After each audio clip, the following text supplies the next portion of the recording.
ధ్రువ నక్షత్ర సమానమైన రాఘవేంద్ర స్వామి వారి పుణ్యక్షేత్రం మంత్రాలయం.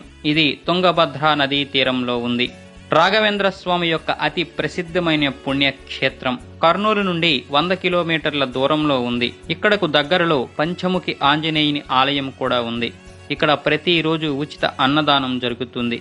శ్రీ గురు రాఘవేంద్ర స్వామి హిందూ మతంలో ఓ ప్రముఖమైన గురువు. 16వ శతాబ్దంలో జీవించారు.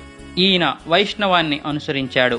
మధ్వాచార్యులు బోధించిన ద్వైతాన్ని అవలంబించారు. ఇతని శిష్యగణం ప్రహ్లాదుడి అవతారంగా రాఘవేంద్ర స్వామిని భావిస్తారు. తమిళనాడు భువనగిరి వాసులైన తిమ్మన భట్టు, గోపికాంబ దంపతులకు 1595లో ఈయన జన్మించారు.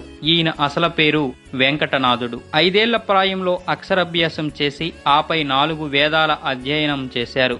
యుక్త వయసు వచ్చేసరికి విద్యా సారాంశాన్ని గ్రహించిన వెంకటనాథుడు సాధారణ కుటుంబ జీవితాన్ని వద్దనుకుని